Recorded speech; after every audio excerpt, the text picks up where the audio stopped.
So what role would you say has given you the biggest opportunity to showcase your best work? It's been the co-founder of Jobberman, actually. You had a student leave school with zero experience, and you had to scale a company that eventually kind of scaled across multiple countries in Africa. The question is this: how did you know what you had to do, right?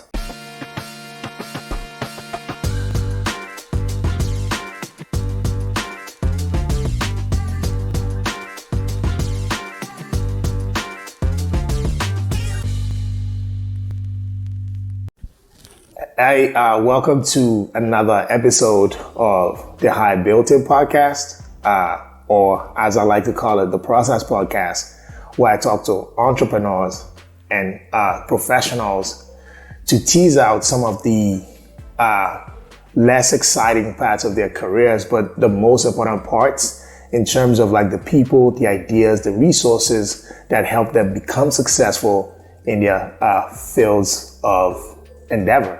And today, I'm excited to be talking to a seasoned entrepreneur.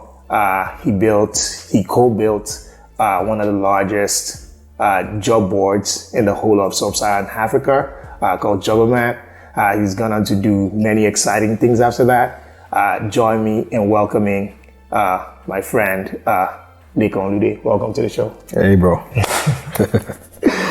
So I know I probably didn't do a lot of justice to your hugely successful career. So if you could, in like 1 minute, just give me some of the proudest things that you have done in your career up to this point. Like that's like very tough question. So in a minute, I'm just going to say, hi everyone. Nice to be on this show. Yeah, answering that question is a tough one. I guess the very first thing that I feel was like the best thing that happened to me was me traveling around the country and setting up satellite network dishes for the Nigerian police. That was in 2003. I was just 19 years old at the time, or thereabout. And I think the next one was, setting up Jobberman. Jobberman happened to be one of the, the key instances in my life that kind of shaped out everything. And happy to have worked with fantastic individuals like Okpara Awuyemi and Ayodeji Adewumi. I think another highlight in my life would be, being also like a special advisor to the governor of Ogun State on job creation and youth empowerment, where I was able to kind of shape policy, for the youth of Ogun State. It was an interesting experience for me. And now I'm back into entrepreneurship and trying again to see how I could, touch humanity again through entrepreneurial means by now focusing on health. And we could talk about why health, later. Okay, that's amazing. So it's good that we've kind of like gotten that. I didn't know the part about like you helping setting up a security apparatus for the Nigerian police. That sounds like a very huge project. But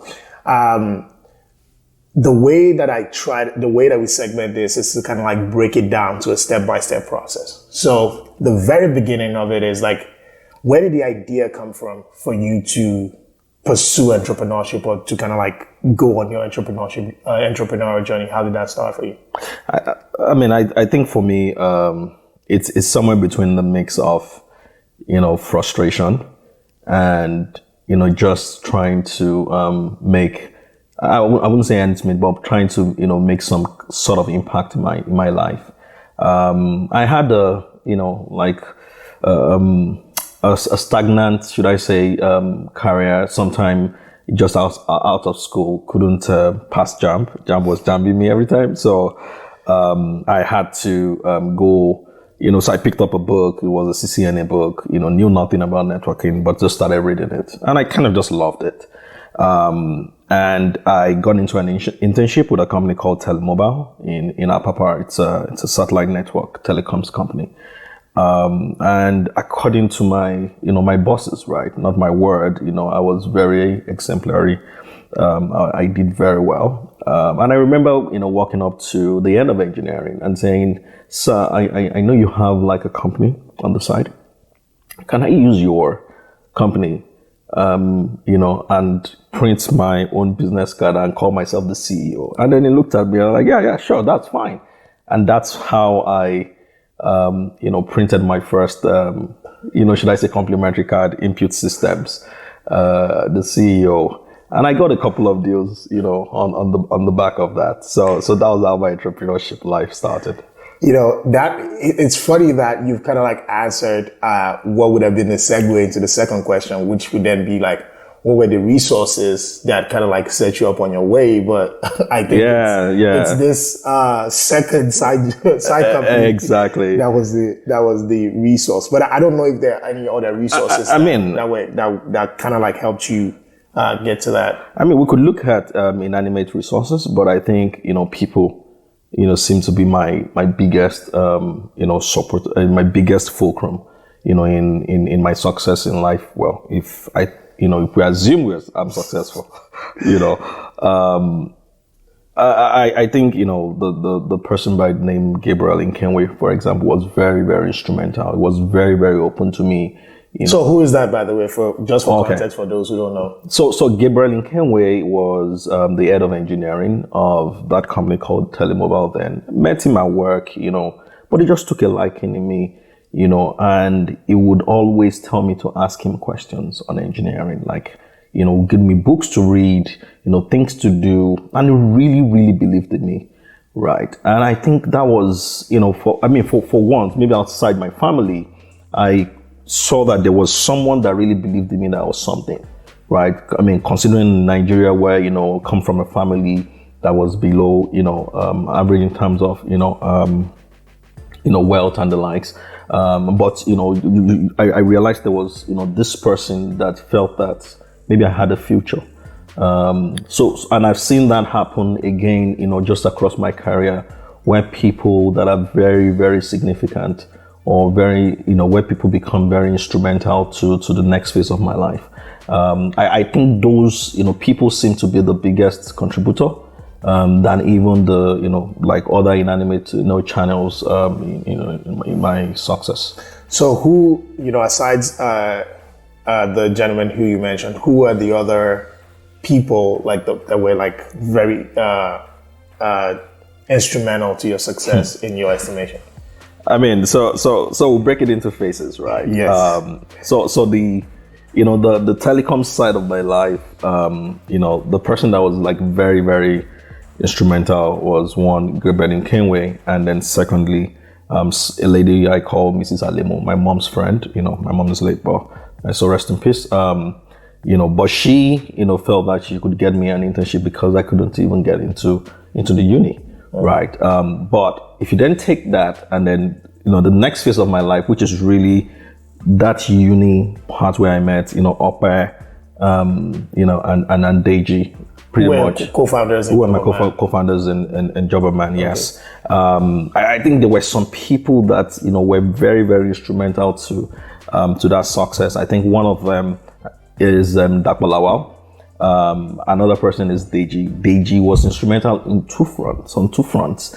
The first front was when I got into school, I had this, like, I wasn't exactly clear on what my next phase of life and how I should be thinking about my next 4 to 5 years. And I remember, asking someone that, who can I speak to in this school that could advise me on whatnot? And they said, oh, there's a guy somewhere in medicine called Deji Adewumi that I should go speak to him. I remember going to meet Deji then and saying that, I want to consult with you. I want you to give me some level of advice, and he did bill me for it, right? And it was outrageous, but I paid for it actually, and I was happy paying for it, and he was talking for like 3 hours that I was writing, right? And then the next phase was, when, Jobberman, we had to start Jobberman, and, they did reach out to me to say, hey, Lekan, we're trying to work on this thing. Is this something that's of interest to you? I know that you have, strength in, in finance, you have strengths in, operations management and whatnot, which I kind of picked up somewhere in between school and Goldman Sachs and the likes.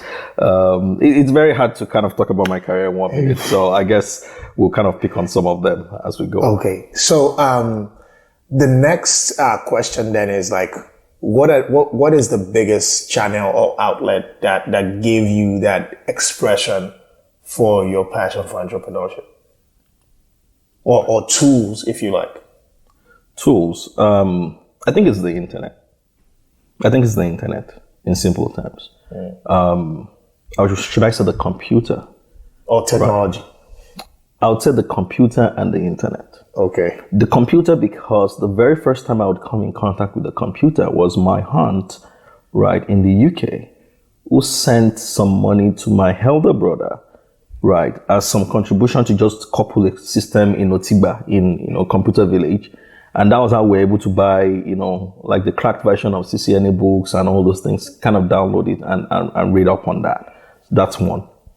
The internet, because while I was working at Telemobile, my boss would literally leave me and not get me to do company work because he could see that I was searching online, right? I mean, internet was pretty scarce then. The reason why we had it at Telemobile was because we had this huge satellite dish, a 2.4 meter, dish sitting on top of the building, connected to Telenor in Norway, right? And we had internet, we're part of the very few.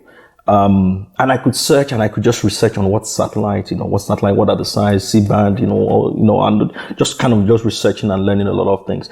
I think the internet gave me that, that access to the larger world, to seeing the world, larger than, Nigeria. That's really interesting. So what role would you say has given you the biggest opportunity to showcase your best work? It's been the co-founder of Jobberman, actually, right? It was an interesting journey, right? What were some of the highlights of that journey? I think the highlights of the journey, maybe I should first of all talk about why it was interesting. It was interesting because you had a student leave school, right, with zero experience, and you had to scale a company that eventually kind of scaled across multiple countries in Africa, right? Your colleagues were typically your colleagues at work were your classmates in school that you had to hire to say, hey, guy, girl, can you just help handle this part of, of the business? The question is this: how did you know what you had to do, right? It was a combination of reading a lot of books and executing on the books on the fly.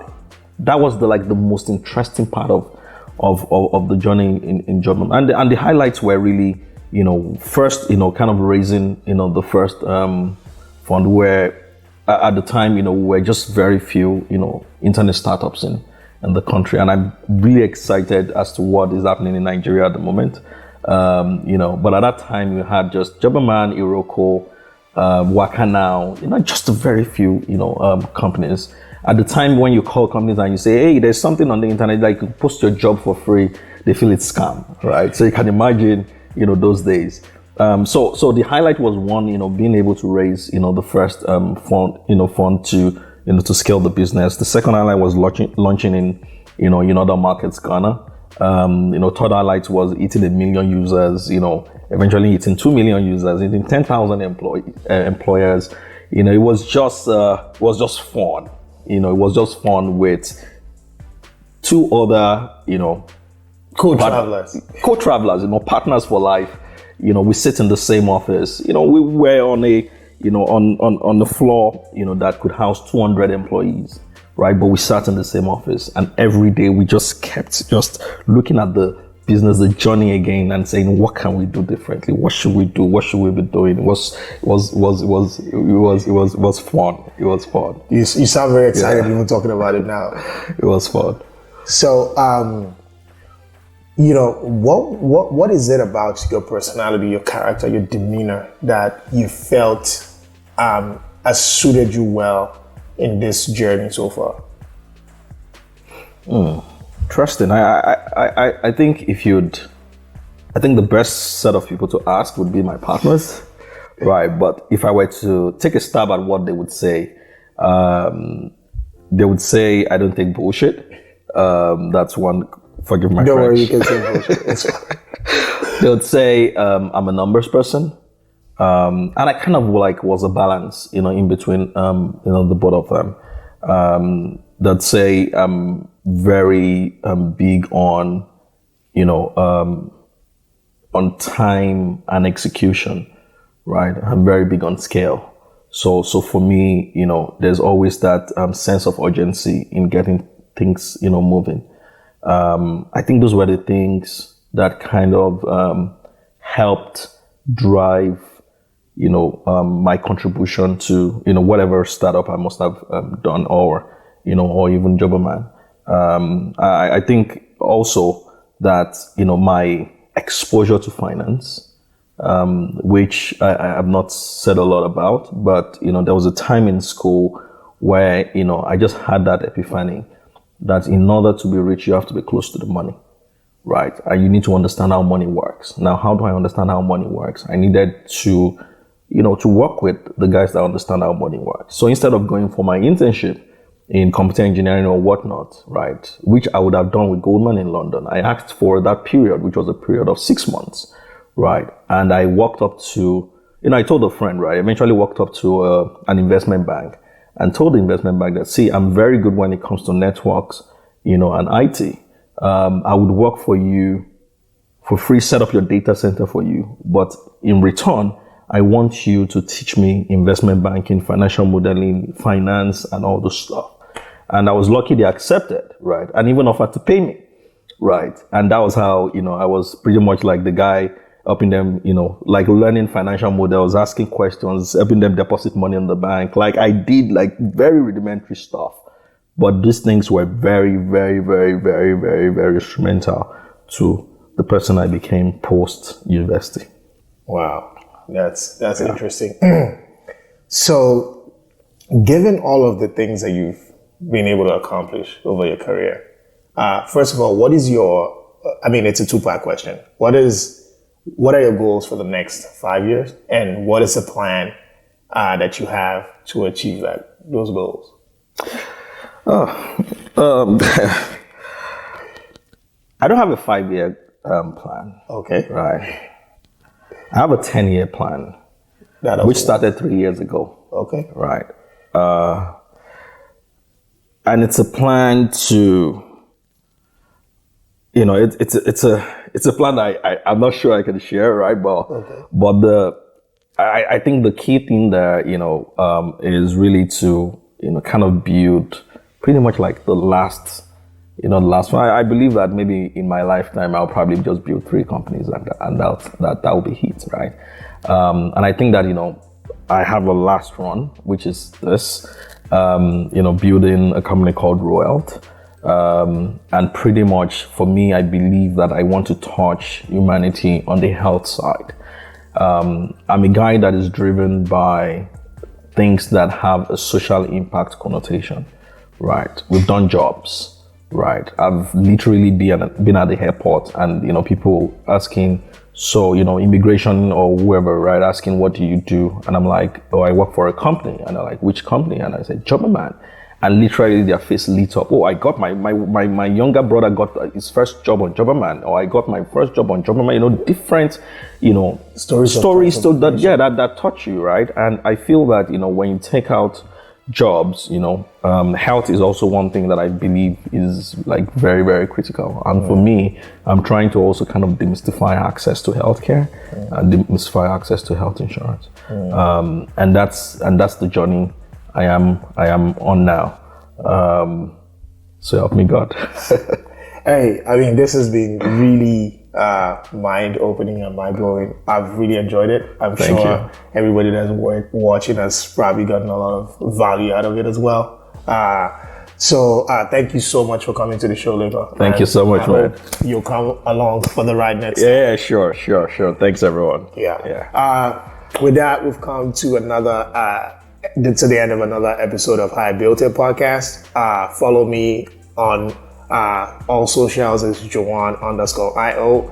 Also, shout out to Afro Laser for producing this episode. Go follow afrolaser.com and Afro Laser on all the social channels. I look forward to seeing you in the next one. Peace.